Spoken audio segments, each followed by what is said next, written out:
La cuña de caballería, con Alejandro Magno a la cabeza, se estrelló contra la Guardia Real persa como un rayo divino. El plan de Darío, meticulosamente preparado en un terreno elegido por él mismo, se estaba haciendo añicos. Irónicamente, el arma más poderosa de Alejandro no era su lanza, sino el terror que era capaz de sembrar en el corazón de un rey. Este terror no nació en un instante, no fue producto de un solo choque de acero, sino que fue cultivado con paciencia y estrategia durante 2 largos años, desde la humillante derrota que el rey persa había sufrido en las llanuras de Isos. Aquel fatídico día de noviembre del año 333 a.C., Darío III no solo perdió una batalla crucial contra Alejandro Magno, perdió mucho más. Perdió el aura de invencibilidad que rodeaba al gran rey, y lo que es más doloroso, perdió a su familia.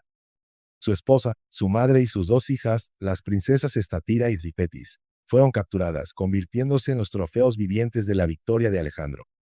Cada amanecer desde entonces era, para Darío, un recordatorio de esa vergüenza, una auténtica humillación que ardía en sus entrañas y alimentaba un deseo de venganza que consumía sus pensamientos.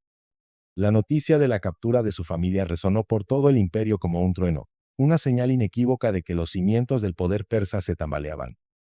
Mientras tanto, Alejandro, con una magnanimidad calculada que servía tanto para ensalzar su propia imagen como para erosionar la de su rival, trató a las mujeres reales con el máximo respeto, un gesto que era en sí mismo una poderosa arma psicológica. La victoria en Isos le había entregado a Alejandro el control total del sur de Asia Menor, abriéndole las puertas de Levante. Obligado a una retirada ignominiosa, Darío se refugió en la lejana Babilonia. Allí, rodeado de la opulencia de una de las ciudades más grandes del mundo, comenzó la titánica tarea de reconstruir su ejército. Envió mensajeros a las satrapías más remotas de su vasto imperio, desde las estepas de Sitia hasta los valles de la India, convocando a guerreros y, sobre todo, a la mejor caballería que el mundo conocía. Estaba decidido a que la próxima vez, la victoria sería suya. No volvería a subestimar al joven macedonio. Esta vez, elegiría el terreno, un campo de batalla llano y despejado donde su superioridad numérica y sus temibles carros de guerra pudieran operar sin obstáculos. Mientras Darío planeaba su revancha, Alejandro no perdió el tiempo. Su ejército marchó hacia el sur, encontrando resistencia en la mítica ciudad de Tiro. Lo que siguió fue un asedio que pasaría a la historia por su ingenio y brutalidad, una empresa que duró 7 largos y agónicos meses, desde enero hasta julio del 332 a.C. Los tirios, confiados en su isla fortaleza, se burlaron de los intentos iniciales de Alejandro.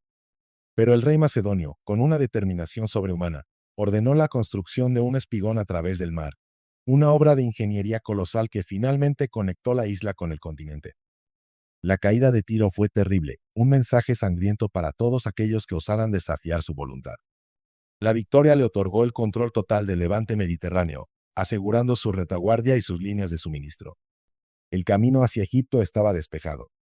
Tras la conquista de Tiro, Alejandro continuó su avance implacable. La siguiente parada fue Gaza, otra fortaleza persa que se interponía en su camino. El asedio de Gaza fue otro episodio de violencia y tenacidad, donde Alejandro mismo resultó herido, pero que concluyó con una nueva victoria para los macedonios. La noticia de la caída de Gaza sembró el pánico en Egipto.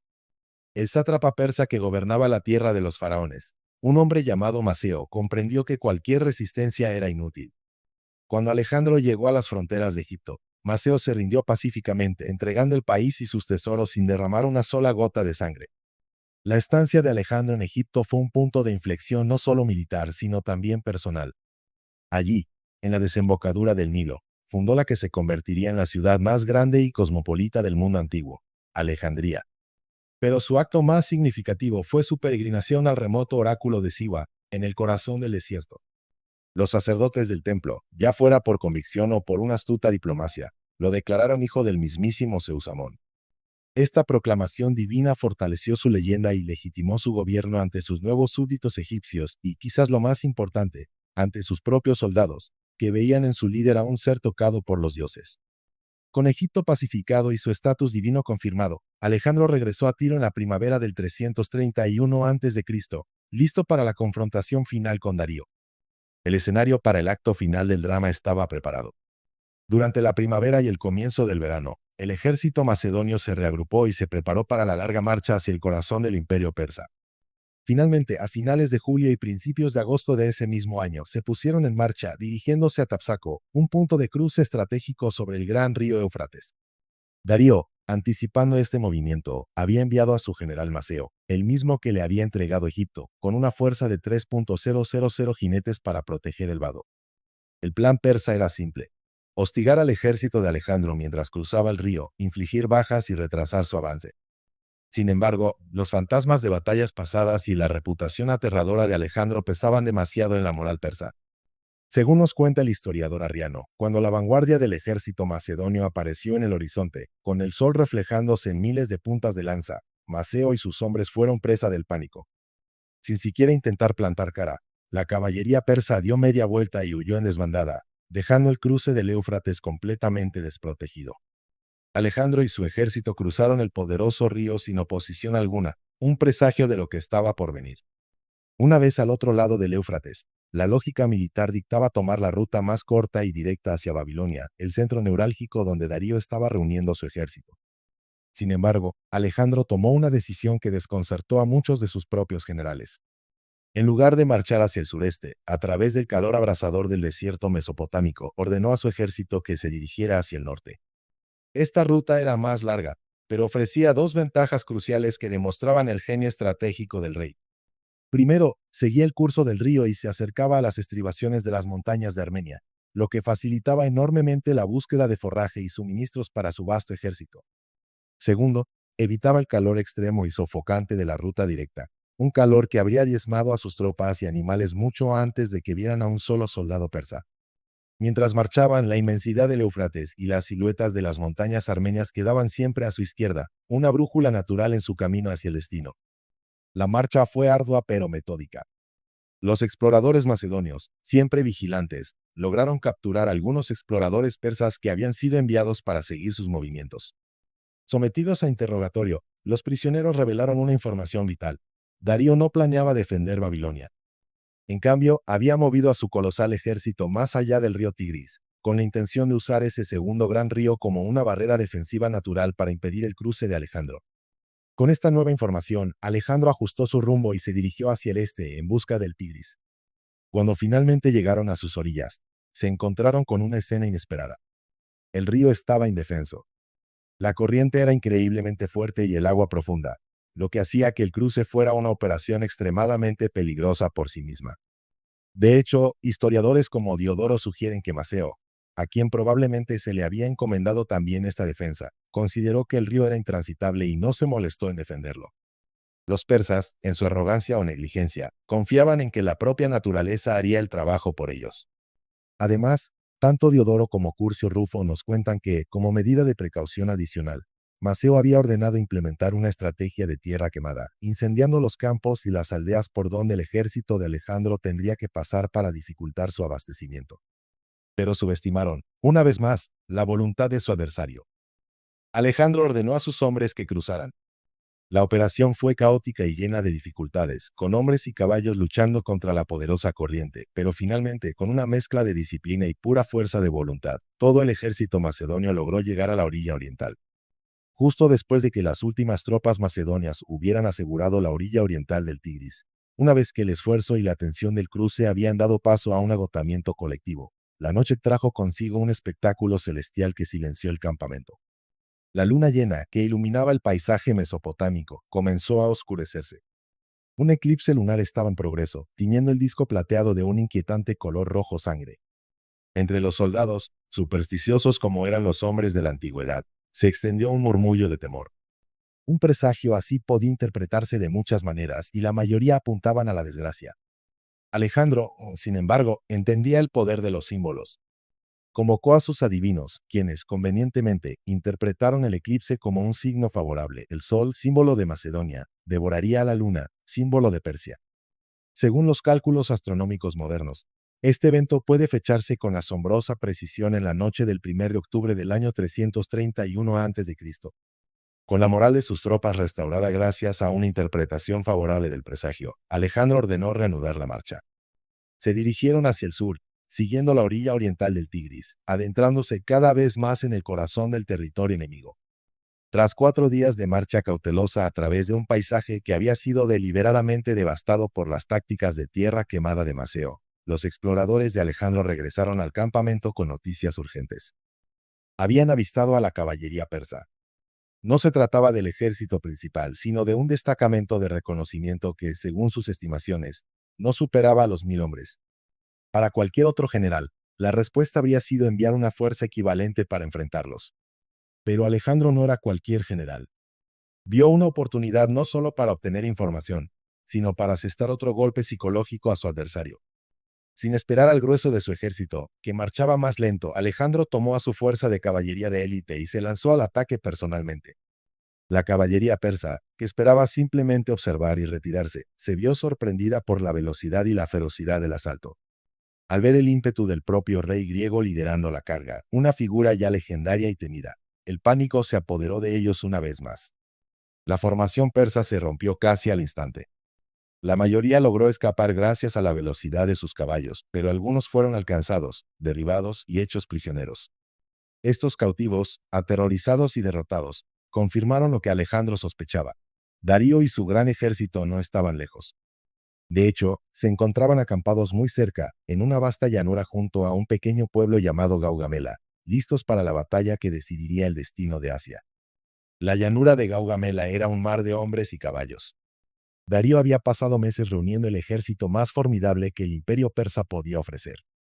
Había reclutado a la mejor y más pesada caballería de sus satrapías orientales, jinetes de Bactria, Escitia y la India, hombres que vivían sobre sus monturas y que eran famosos por su ferocidad. Pero la pieza central de su plan, su arma definitiva, eran los carros con guadañas. 200 de ellos, vehículos de pesadilla con hojas afiladas que se extendían desde las ruedas, diseñados para abrirse paso a través de las formaciones de infantería como una sierra. Para maximizar su efectividad, Darío había dado una orden explícita. El campo de batalla debía ser nivelado.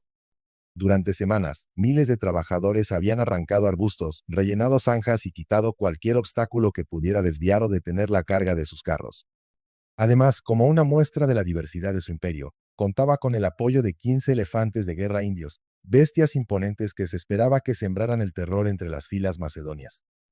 Sin embargo, la ausencia total de cualquier mención de estos elefantes durante la batalla sugiere que, por alguna razón, fueron retirados o nunca llegaron a entrar en combate, un pequeño misterio dentro de la gran epopeya.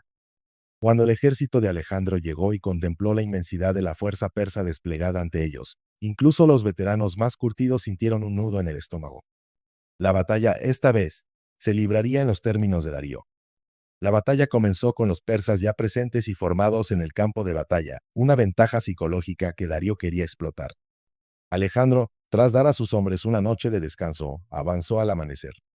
Su plan era audaz y, en apariencia, suicida. Ordenó a su infantería, el corazón de su ejército, que marchara la tradicional formación de falange hacia el centro de la abrumadora línea enemiga. Pero había una modificación crucial. Los macedonios avanzaron con los flancos escalonados hacia atrás, formando un ángulo de 45 grados. Esta extraña formación oblicua tenía un propósito muy concreto: invitar, atraer a la caballería persa a atacar los flancos expuestos, estirando así sus líneas y debilitando su centro. Era una trampa, una apuesta arriesgada que dependía de la disciplina de sus hombres y de la predecible reacción del enemigo. Mientras las falanges macedonias, un erizo de zarizas de 6 metros de largo, comenzaban su lenta e inexorable marcha, chocando contra la infantería persa en una lucha brutal y sangrienta, Darío puso en marcha su propio plan. Envió una gran parte de su caballería, la flor y nata de su ejército, y parte de su infantería regular para atacar el flanco izquierdo macedonio, comandado por su general más veterano y confiable, Parmenio. La presión sobre el flanco de Parmenio fue inmediata e intensa. El plan de Darío parecía estar funcionando.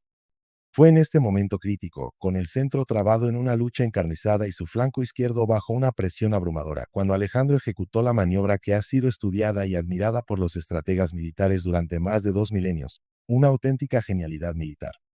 Ignorando la crisis aparente en su izquierda, Alejandro, al frente de su caballería de compañeros, la élite de la élite, no cargó de frente. En su lugar, comenzó a cabalgar en diagonal, alejándose del centro de la batalla y dirigiéndose hacia el borde mismo del flanco derecho del campo de batalla. Su movimiento era desconcertante, casi ilógico. Parecía que estaba intentando rodear a todo el ejército persa, una tarea imposible dada su inferioridad numérica. Su plan, sin embargo, era mucho más sutil y brillante. Quería atraer a la mayor cantidad posible de la caballería de élite persa hacia los flancos, obligándolos a seguirlo para evitar ser flanqueados. Si los persas picaban el anzuelo, se crearía inevitablemente una brecha, un hueco en la línea persa cerca del centro, justo al lado de donde se encontraba el propio Darío. Esa brecha sería su objetivo. Todo el plan requería una sincronización y unas maniobras casi perfectas, y fue el propio Alejandro quien, con su ejemplo, lideró cada movimiento. Darío, desde su carro de guerra en el centro, observaba la extraña maniobra con creciente ansiedad.